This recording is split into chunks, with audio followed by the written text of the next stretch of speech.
Bersedia menerima sakramen Krisma adalah keputusan iman.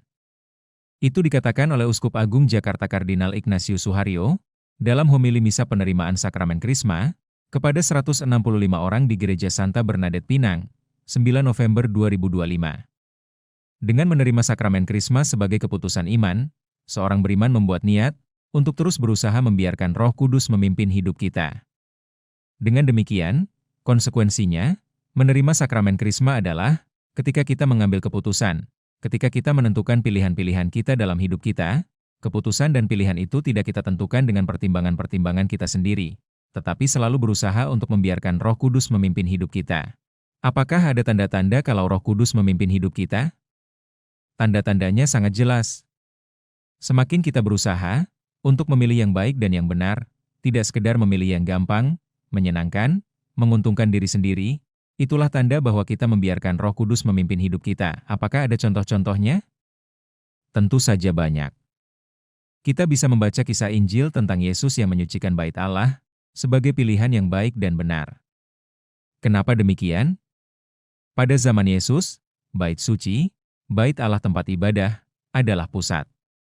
Banyak orang-orang pada waktu itu yang datang ke bait Allah membawa hewan korban, merpati, kambing, domba, lembu. Dan banyak orang seperti kita sekarang, kalau ke bait suci membawa kolekte, sumbangan. Hanya saja ada masalah. Di bait suci, istilah sekarang, terjadi monopoli perdagangan. Orang Yahudi pada waktu itu yang membawa sumbangan, datang dari berbagai macam tempat, membawa berbagai macam mata uang. Tetapi berbagai mata uang itu tidak laku di bait suci, karena persembahan harus diberikan dalam mata uang shekel namanya. Orang yang datang, misalnya dengan mata uang rupiah, harus ditukarkan dengan shekel itu. Nilai tukarnya ditentukan semau-maunya oleh pedagang uang di bait suci. Demikian juga dengan binatang korban. Tidak boleh membawa binatang sendiri-sendiri, karena binatang-binatang yang mau dikorbankan harus memenuhi syarat. Maka seandainya ada yang membawa binatang kurban sendiri, di bait Allah ada yang namanya polisi bait Allah, pemeriksa binatang-binatang korban itu, apakah layak dikorbankan atau tidak.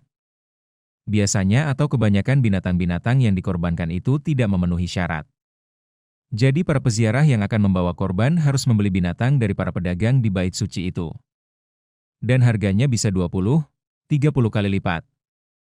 Yesus masuk ke bait Allah melihat monopoli perdagangan. Mungkin istilahnya lebih tepat komersialisasi agama. Hatinya tidak sampai. Yesus mengusir para pedagang itu, karena mengkomersialisasikan bait Allah. Yesus memilih yang baik dan benar.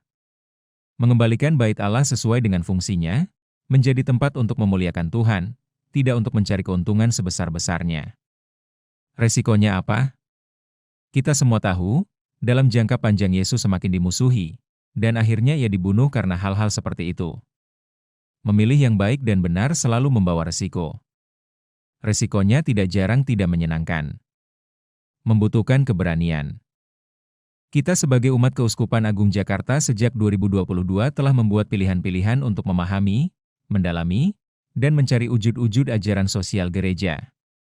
Selain mempunyai ajaran iman, kita mempunyai ajaran sosial gereja. Kalau disederhanakan, ajarannya ada 5. Pertama, kita ingin menunjukkan hormat terhadap martabat manusia. Itu tahun 2022. Tahun 23 kita diajak untuk menyadari tanggung jawab kita mewujudkan kebaikan bersama.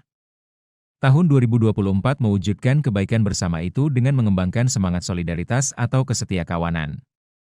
Dan tahun 2025 ini kita diajak untuk memberi perhatian lebih kepada saudara dan saudari kita yang berkekurangan, kurang beruntung, sebagai pilihan yang baik dan yang benar. Kenapa disebut pilihan yang baik dan benar? Bapak Uskup bercerita, mendapat tamu seorang pelajar perempuan sekitar jam 3 siang.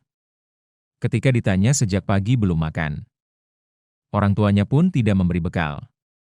Saya makan sisa-sisa teman-teman saya, kata pelajar itu. Realitas ini hanya salah satu contoh. Menurut statistik Badan Pusat Statistik, saudara-saudari kita yang miskin di Indonesia jumlahnya 24 juta orang. Tetapi kalau menurut Bank Dunia jumlahnya berlipat-lipat. 63% dari penduduk Indonesia termasuk miskin. Itu berarti 170 juta orang. Atas dasar itu Keuskupan Agung Jakarta mengajak umatnya untuk terus berusaha, dengan berbagai macam cara, yang kecil maupun besar, untuk memberi perhatian kepada saudara-saudari kita yang kurang beruntung. Apalagi kalau kita melihat angka statistik yang lainnya. Contohnya dari satu pihak pelajar tadi tidak bisa makan, bahkan satu hari tidak bisa makan. Sementara sampah makanan yang dibuang di negara kita ini bertambah terus. Menurut Bappenas, sejak tahun 2009 sampai 2024 semakin banyak jumlah makanan yang dibuang sebagai sampah, berkembang dari angka 219 sampai 551 triliun rupiah. Nolnya 12, bukan ribu, bukan juta, bukan miliar. Triliun. Padahal banyak saudara-saudari kita yang tidak bisa makan itu. Ketika saya mengajak makan pelajar itu di keuskupan, kata Bapak Uskup, saya perhatikan cara makannya. Tidak ada satu butir nasi pun yang tersisa di piringnya. Bagi saya ini adalah sesuatu yang sangat menarik. Ia sangat menghargai makanan sebagai anugerah Tuhan. Tidak satu butir nasi pun yang dibuang. Itu suatu pilihan yang baik dan benar. Sesederhana itu, marilah kita saling mendoakan, agar berkat bimbingan Roh Kudus, kita selalu berusaha untuk memilih yang baik dan yang benar, untuk diri sendiri, dan untuk kebaikan bersama.